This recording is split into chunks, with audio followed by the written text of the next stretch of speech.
പാകിസ്ഥാന്റെ air defence system ആർസണലിൽ ഉള്ളതിൽ വെച്ച് top tier system HQ-9P variant ആണ്. എന്നാൽ നിലവിൽ വന്നിരിക്കുന്ന വാർത്തകൾ അനുസരിച്ച് HQ-9 എയർ ഡിഫൻസ് സിസ്റ്റത്തിന്റെ പ്രധാനപ്പെട്ട 2 റഡാർ യൂണിറ്റ് ഇന്ത്യയുടെ ഡ്രോൺ സ്ട്രൈക്കിലൂടെ ന്യൂട്രലൈസ് ചെയ്തിട്ടുണ്ട് എന്ന വാർത്തയാണ് വളരെ വേഗത്തിൽ പടരുന്നത്. ഇന്നാണ് 12 സ്ഥലങ്ങളിൽ ഇന്ത്യ അവരുടെ ഡ്രോൺസ് അറ്റാക്ക് നടത്തിയത്. അപ്പോൾ ഈ 2 കാര്യങ്ങളും ഒന്നോടൊന്ന് മാച്ച് ആകുന്നുണ്ട്. ഈ വീഡിയോയിലൂടെ ഇത് സംബന്ധിക്കുന്ന വാർത്തകളാണ് നമ്മൾ അറിയാൻ പോകുന്നത്. Second stage of operation India ഇവിടെ ഔദ്യോഗികമായി ആരംഭിച്ചിട്ടുണ്ട്. ഇവയെല്ലാം ഈ വീഡിയോയിലൂടെ വിശദമായി അറിയാം.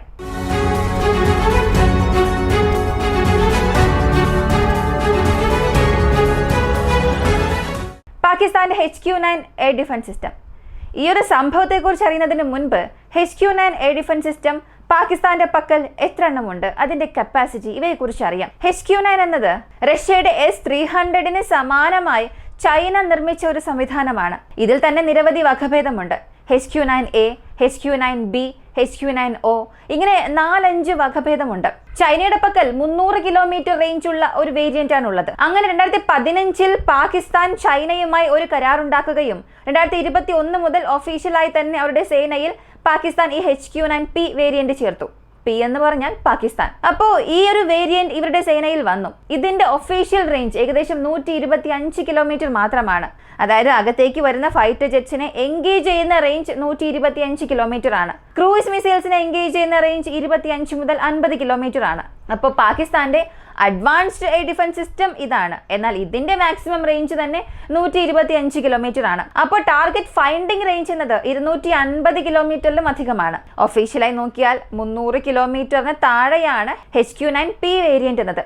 ഇതിന്റെ മറ്റ് വേരിയൻസ് ഒക്കെ 300 കിലോമീറ്ററിലും അധികമാണ്. ഇപ്പൊ പാകിസ്ഥാൻ ചെയ്തത് S-400മായി ഇതിനെ കമ്പയർ ചെയ്യാൻ തുടങ്ങും. ഇപ്പോൾ ഈ പാകിസ്ഥാനിൽ ആരെങ്കിലും HQ-9P വേരിയന്റിനെ S-400മായി കമ്പയർ ചെയ്യുകയാണെങ്കിൽ അത് ഒരു ഫേവറായി ഒന്നായിരിക്കില്ല. കാരണം S-400 എന്നത് പൂർണ്ണമായും വ്യത്യസ്തമാണ്. ഇനി S-300മായും കമ്പയർ ചെയ്യാൻ സാധിക്കില്ല. കാരണം S-300ന് 300 കിലോമീറ്റർ ഒഫീഷ്യൽ റേഞ്ച് ഉണ്ട്. അപ്പോൾ പാകിസ്ഥാന്റെ എയർ ഡിഫൻസ് സിസ്റ്റത്തിൽ അവരുടെ ആർസണലിൽ ഉള്ളതിൽ വെച്ച് അഡ്വാൻസ്ഡ് വെപ്പൺ സിസ്റ്റം ഇതാണ്. മിസൈൽ ഡിഫൻസ് സിസ്റ്റത്തിന് വേണ്ടിയും അല്ലെങ്കിൽ അകത്തേക്ക് വരുന്ന ഫൈറ്റർ ജെറ്റ്സിനെ ഇന്റർസെപ്റ്റ് ചെയ്യുന്നതിനും സർഫസ് എയർ കാറ്റഗറിയിൽ ഇവയാണ് അവർക്കുള്ളത്. ഇപ്പോൾ ഇത് എത്ര എണ്ണം പാകിസ്ഥാന്റെ പക്കൽ ഉണ്ടെന്ന് ചോദിച്ചാൽ ഇന്ത്യൻ ബോർഡർ മുഴുവനും സെക്യൂർ ചെയ്യുന്ന രീതിയിൽ ഏകദേശം ഒരു 5-6 യൂണിറ്റോളം പാകിസ്ഥാന്റെ പക്കൽ ഉള്ളതായി ഒരു വാർത്തയുണ്ട്. എന്നാൽ ഒഫീഷ്യൽ കൺഫർമേഷൻസ് ലഭ്യമല്ല.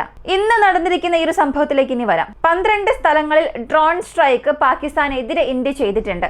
ഒഫീഷ്യലായി പാകിസ്ഥാനും ഇത് സ്ഥിരീകരിച്ചിട്ടുണ്ട്. ഒരുപാട് രാജ്യങ്ങൾ ഈ ഡ്രോൺ സ്ട്രൈക്കിനെ ഔദ്യോഗികമായി കൺഫേം ചെയ്തു. എന്നാൽ ഈ ഡ്രോൺ സ്ട്രൈക്ക് നടന്ന സ്ഥലങ്ങൾ, ഇതിൽ പ്രധാനപ്പെട്ട 2 സൈറ്റ് നമ്മൾ ശ്രദ്ധിക്കാൻ മറന്നു. ഒന്നാമത്തേത് ലാഹോറിലുള്ള ഈ വാൾട്ടൺ മിലിറ്ററി എയർപോർട്ടാണ്. മറ്റൊന്ന് കറാച്ചിയുടെ നേവൽ ബേസിന് അടുത്ത് ഒരു സ്ട്രൈക്ക് സംഭവിച്ചല്ലോ അത്. ഇതിൽ കറാച്ചിയിൽ മാത്രം 3 സ്ഥലത്ത് സ്ട്രൈക്ക് സംഭവിച്ചിട്ടുണ്ട്. ഈ 3 സ്ഥലങ്ങളിലെ വ്യക്തമായ ദൃശ്യങ്ങൾ നമുക്ക് ലഭിച്ചിട്ടില്ല. എന്നാൽ വാൾട്ടൺ മിലിറ്ററി എയർപോർട്ടിൽ നടന്ന ഈ അറ്റാക്ക്, അതിന്റെ ഫൂട്ടേജ് നമുക്കിപ്പോൾ ലഭിച്ചിട്ടുണ്ട്. നിങ്ങളത് കണ്ടിട്ട് വരിക. ഫൂട്ടേജ് നിങ്ങളിപ്പോൾ കണ്ടിട്ടുണ്ടാകും. ആ മിലിറ്ററി കോംപ്ലക്സിന് നടുവിൽ ഈ ഡ്രോൺ വീണ് പൊട്ടിത്തെറിക്കുകയും അവിടെ ഒരു സ്മോക്ക് റേസ് ആകുന്നതും കാണാൻ സാധിക്കും. ഒഫീഷ്യലി ഇതൊന്നും മാത്രമേ ലഭിച്ചിട്ടുള്ളൂ. പക്ഷെ 5 ഡ്രോൺ സ്ട്രൈക്ക് അവിടെ സംഭവിച്ചിട്ടുണ്ട്. മൊത്തത്തിൽ നോക്കിയാൽ 30-ലധികം ഡ്രോൺസ് പാകിസ്ഥാന് എതിരെ ഇന്ത്യ ഫയർ ചെയ്തിട്ടുണ്ട്. രാവിലെ പാകിസ്ഥാൻ പറഞ്ഞത് അകത്ത് 10 ഡ്രോൺസ് വന്നു, ഞങ്ങൾ അതിനെ ഇന്റർസെപ്റ്റ് ചെയ്തു, 2 ഡ്രോൺസ് ദിശ മാറി താഴെ വീണു എന്നും പറഞ്ഞു. ഇപ്പോ അപ്ഡേറ്റ് ചെയ്ത വാർത്തയനുസരിച്ച് നോക്കിയാൽ 24-ലധികം ഡ്രോൺസിനെ ഞങ്ങൾ വെടിവെച്ചു വീഴ്ത്തി എന്നും അവർ പറഞ്ഞു. അപ്പോ ഒഫീഷ്യൽ കണക്ക്, താഴെ വീണ ഇമ്പാക്ട്, ഇതെല്ലാം വെച്ച് നോക്കുമ്പോൾ ഇവർ പറയുന്ന പ്രസ്താവനയുമായി ഇവയ്ക്ക് ഒരുപാട് പൊരുത്തക്കേടുണ്ട്. അങ്ങനെയാണെങ്കിൽ പല സ്ഥലങ്ങളിൽ ഇന്ത്യയുടെ ഡ്രോൺസ് ഇമ്പാക്ട് ഉണ്ടാക്കിയിട്ടുണ്ട്. പ്രധാനമായും വാൾട്ടൺ മിലിറ്ററി എയർപോർട്ടിൽ. ഈ അയച്ച ഡ്രോൺസ് എല്ലാം സൂയിസൈഡ് ഡ്രോൺസ് ആണെന്ന് നമുക്കറിയാം. ഈ സൂയിസൈഡ് ഡ്രോൺസിൽ ഇവയെല്ലാം ഏത് കാറ്റഗറിയാണ് എന്ന ചോദ്യത്തിന്റെ ഉത്തരം, ഈ അയച്ച എല്ലാ മിസൈൽസും ആന്റി റേഡിയേഷൻ സൂയിസൈഡ് ഡ്രോൺസ് ആണ്. നിങ്ങൾക്കിപ്പോ മനസ്സിലാകുന്നുണ്ടാകും. ആന്റി റേഡിയേഷൻ മിസൈൽ പോലെ ഇവയെല്ലാം റഡാറുകൾക്ക് എതിരെ പ്രവർത്തിക്കുന്ന സൂയിസൈഡ് ഡ്രോൺസ് ആണ്. കൂടാതെ 6 മണിക്കൂറിലധികം ഇവയെ കൊണ്ട് അവയുടെ ഫ്ലൈറ്റ് പാത്തിൽ ആകാശത്തിൽ പറക്കാൻ കഴിയും എന്ന് ഞാൻ പറഞ്ഞു. ഇപ്പൊ വാൾട്ടൺ മിലിറ്ററി എയർപോർട്ടിലെ ഒരു 2-3 ഇമേജസ് ഓൺലൈനിൽ സർക്കുലേറ്റ് ആകുന്നുണ്ട്. പഴയ ഫുട്ടേജോ മുൻപെടുത്തതോ അല്ല. ഇന്നെടുത്തതാണ്. പാകിസ്ഥാനിൽ നിന്നാണ് ഇത് പുറത്തു വന്നത്. ഇമേജ് നോക്കിയാൽ 2 മൊബൈൽ റഡാർ യൂണിറ്റ്സ് പൂർണ്ണമായും കത്തി നശിച്ചത് നമുക്ക് അറിയാൻ സാധിക്കും. ലോകത്തിലെ വലിയ മാധ്യമങ്ങൾ തന്നെ ഇതൊരു ന്യൂസായി കവർ ചെയ്തു. കൂടാതെ അവർ ഒരു അലിഗേഷൻസ് പോലും നടത്തിയിട്ടില്ല. അതായത് ഒരു പക്ഷേ മേ ബി അങ്ങനെ ഒന്നും പറഞ്ഞിട്ടില്ല. ചൈന നൽകിയിട്ടുള്ള HQ-9 എയർ ഡിഫൻസ് സിസ്റ്റം പാകിസ്ഥാനുള്ളിൽ സിവിയർ ഡാമേജിനിരയായി എന്നാണ് അവരുടെ വാർത്തകൾ പറയുന്നത്. എവിഡൻസോടുകൂടി പുറത്തുവിട്ടു. ഇപ്പോ ഇന്ത്യയുടെ ഫൈറ്റർ ജെറ്റിനെ വെടിവെച്ച് വീഴ്ത്തി. അതിന്റെ പ്രോപ്പറായ എവിഡൻസ് യാതൊരു മാധ്യമത്തിനും നൽകാൻ സാധിച്ചില്ല. പാകിസ്ഥാനും നൽകിയില്ല. മാധ്യമങ്ങളെല്ലാം ഒരു പക്ഷേ മേ ബി എന്നൊക്കെ പറഞ്ഞിട്ടുള്ളൂ. കൃത്യമായി കൺഫേം ചെയ്ത വാർത്ത വന്നില്ല. എന്നാൽ ഇപ്പോ സംഭവിച്ച അറ്റാക്കിന്റെ ഫുട്ടേജ് ലഭിച്ചിട്ടുണ്ട്. അതും പാകിസ്ഥാനിൽ നിന്നും ലഭിച്ചതുകൊണ്ട് ഇത് ഉടൻ തന്നെ പല മാധ്യമങ്ങൾ സ്ഥിരീകരിക്കുകയും സംസാരിക്കാനും തുടങ്ങി. ഒരു ചെറിയ ഉദാഹരണം കാണിക്കാം. ഇത് എക്കണോമിക് ടൈംസിൽ വന്ന ചില മണിക്കൂറുകൾക്ക് മുൻപ് വന്ന ആർട്ടിക്കിൾ ആണ്. ഇവരും ഇത് കൺഫേം ചെയ്തു. കൂടാതെ ലാഹോറിൽ നടന്ന ഈയൊരു സ്ട്രൈക്കിൽ HQ-9 2 മൊബൈൽ യൂണിറ്റ് റഡാർസ് നശിച്ചിട്ടുണ്ട്. ഇവ രണ്ടും type 120 low altitude search radar ആണ്. അടുത്തുള്ളത് ടൈപ്പ് 305 AEC റഡാർ ആണ്. ഇത് കൂടുതലായും ഉപയോഗിക്കുന്നത് ലോ ഫ്ലൈയിങ് ആൾട്ടിറ്റ്യൂഡിൽ വരുന്ന ക്രൂയിസ് മിസൈൽസിനെ കണ്ടെത്താനും തടയാനുമാണ്. അതായത് 25 മുതൽ 30 കിലോമീറ്റർ എൻഗേജ്മെന്റ് റേഞ്ച് വെച്ച് ക്രൂയിസ് മിസൈൽസിനെ ഇന്റർസെപ്റ്റ് ചെയ്യാൻ കഴിയും എന്ന് പറഞ്ഞല്ലോ. ആ ഒരു ഇന്റർസെപ്ഷൻ പോയിന്റിലേക്ക് വരുന്ന ടാർഗറ്റ്സിനെ ട്രാക്ക് ചെയ്യുന്നതിനും ആ ടാർഗറ്റിനെ ലോക്ക് ചെയ്ത് എൻഗേജ്മെന്റ് ചെയ്യുന്നതിനും ഉപയോഗിക്കുന്നതാണ് ഈ 2 റഡാർസും. ഇവിടെ HQ-9 ആർസണലിൽ 4 പ്രധാനപ്പെട്ട റഡാർ ഉണ്ട്. 2 ലോങ് റേഞ്ചിന് വേണ്ടിയും 2 ഷോർട്ടർ റേഞ്ചിന് വേണ്ടിയും. ഈ 2 ഷോർട്ടർ റേഞ്ച് റഡാറും ഇന്ത്യയുടെ ഈ ഒരു ഡ്രോൺ സ്ട്രൈക്കിന് ഇരയായിട്ടുണ്ട്. ഇപ്പോ സത്യത്തിൽ ഇതൊരു വലിയ കാര്യം തന്നെയാണ്. ഒരു ഭാഗത്ത് ഞങ്ങൾ അവരുടെ ഫൈറ്റർ ജെറ്റ്സിനെ വെടിവെച്ച് വീഴ്ത്തി എന്നൊരു ക്ലെയിം അവർ നടത്തുമ്പോൾ പെട്ടെന്ന് ഇന്ത്യ ഫൈറ്റർ ജെറ്റ്സിനെ വെടിവെച്ച് വീഴ്ത്തി എന്നല്ലേ നിങ്ങൾ പറഞ്ഞത്? നിങ്ങൾക്ക് എയർ ടു എയർ മിസൈൽ ഉണ്ട്. നിങ്ങളെ സംരക്ഷിക്കാൻ നിങ്ങൾക്ക് എയർ ഡിഫൻസ് സിസ്റ്റവും ഉണ്ട്. നിങ്ങൾക്ക് സംരക്ഷണം നൽകുന്നതിന് എയർ ഡിഫൻസ് സിസ്റ്റം യൂണിറ്റ്സ് ഉണ്ട് എന്ന ധൈര്യത്തിലല്ലേ നിങ്ങൾ ഇങ്ങനെയെല്ലാം സംസാരിക്കുന്നത്? അങ്ങനെയാണെങ്കിൽ ആ എയർ ഡിഫൻസ് സിസ്റ്റം യൂണിറ്റ്സിനെ തന്നെ ന്യൂട്രലൈസ് ചെയ്യാം. നിങ്ങളെ കൊണ്ട് എന്ത് ചെയ്യാൻ കഴിയും? ഈ ഒരു രീതിയിലാണ് ഇന്ത്യ ഇപ്പോൾ റഡാർ യൂണിറ്റ്സിനെ നശിപ്പിച്ചത്. പൂർണ്ണമായൊരു പരാജയം HQ-9 എയർ ഡിഫൻസ് സിസ്റ്റത്തിന് സംഭവിച്ചിട്ടുണ്ട്. അകത്ത് വന്ന ഒരു മിസൈലിനെ പോലും ഇന്റർസെപ്റ്റ് ചെയ്യാൻ സാധിച്ചിട്ടില്ല.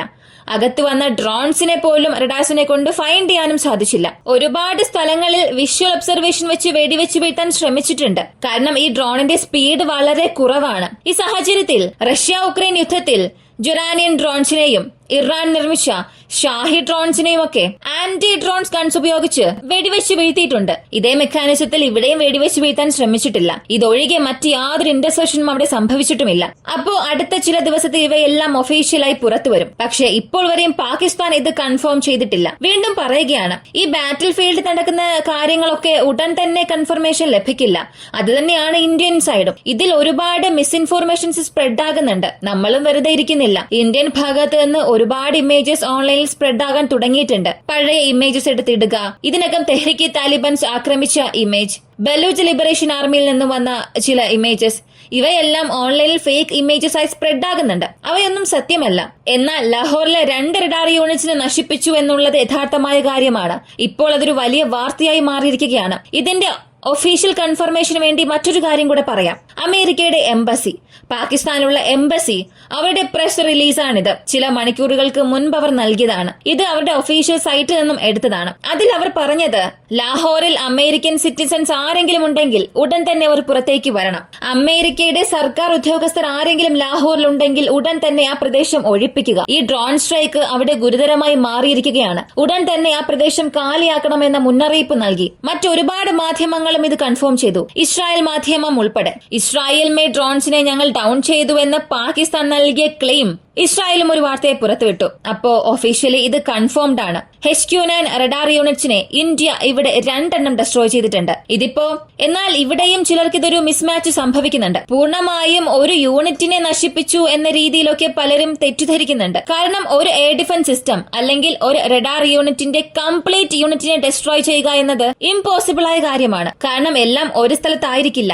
ഇവിടെ ഒരു റഡാർ യൂണിറ്റ് ഉണ്ടെങ്കിൽ തൊട്ടടുത്തൊന്നുണ്ടാകും, കുറച്ചകലെ മറ്റൊന്നുണ്ടാകും. അതിന്റെ ലോഞ്ചർ യൂണിറ്റ്സ് പ്രത്യേകമായിരിക്കും. അപ്പൊ പൂർണ്ണമായും ചേർത്തൊരു യൂണിറ്റിനെ നശിപ്പിക്കാൻ സാധിക്കില്ല. ആ യൂണിറ്റിലുള്ള ചില ഇൻഡിവിജ്വൽ ലോഞ്ചിങ് യൂണിറ്റ്സിനെയും ഇൻഡിവിജ്വൽ റഡാർ സ്റ്റേഷൻസിനെയും തീർച്ചയായും നശിപ്പിക്കാൻ കഴിയും. അതാണ് ഇപ്പോൾ ഇന്ത്യയും ചെയ്തിരിക്കുന്നത്. എന്നാൽ ഇതോടുകൂടി അവസാനിക്കാൻ പോകുന്നില്ല. ഇവയെല്ലാം ഒരു തുടക്കം മാത്രമായാണ് തോന്നുന്നത്. ഇപ്പോ ഇന്ത്യയുടെ ചെക്ക് ലിസ്റ്റിലുള്ള ഓരോന്നായി ടിക്കായിക്കൊണ്ടിരിക്കുകയാണ്. ആന്റി റേഡിയേഷൻ ഡ്രോൺസിനെ അകത്തേക്ക് അയച്ച് റഡാർ സ്റ്റേഷൻസിനെ ന്യൂട്രലൈസ് ചെയ്താൽ അടുത്ത് നമ്മുടെ ഫൈറ്റർ ജെറ്റ്സ് അല്ലെങ്കിൽ നമ്മുടെ ക്രൂയിസ് മിസൈൽസ് അകത്തേക്ക് പോകുമ്പോൾ അവയ്ക്കൊന്നും അവിടെ യാതൊരു തടസ്സമോ പ്രശ്നമോ ഉണ്ടാവുകയില്ല. അപ്പോ റഡാർ സ്റ്റേഷൻസിൽ ഇപ്പോ ഇന്ത്യ ആക്രമിക്കാൻ തുടങ്ങി എന്നുണ്ടെങ്കിൽ ഇതൊരു വലിയ ചാപ്റ്ററായി പോകും. ഒരു പക്ഷേ എസ്കലേഷൻസ് അധികമാവുകയാണെങ്കിൽ ആദ്യം റഡാർസിനെ നശിപ്പിക്കുകയാണെങ്കിൽ വളരെ എളുപ്പത്തിൽ നമുക്ക് അകത്തേക്ക് കയറി ആക്രമിക്കാൻ കഴിയും. ഈ ഒരു കോൺസെപ്റ്റിലാണ് ഇപ്പോൾ ഈ ഒരു സ്ട്രൈക്ക് നടത്തിയിട്ടുള്ളത്. ഈ ഒരു വീഡിയോയെ കുറിച്ചുള്ള നിങ്ങളുടെ അഭിപ്രായം കമന്റിൽ പറയുക. പ്രധാനമായും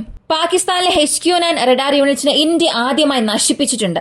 ഇതിനെക്കുറിച്ചുള്ള നിങ്ങളുടെ അഭിപ്രായം കമന്റിൽ പറയുക. കൂടുതൽ അപ്ഡേറ്റ്സ് അറിയാനായി വോയിസ് ഓഫ് വിക്കി എന്ന നമ്മുടെ ചാനൽ സബ്സ്ക്രൈബ് ചെയ്യുക. മറ്റൊരു വീഡിയോയുമായി വീണ്ടും കാണാം.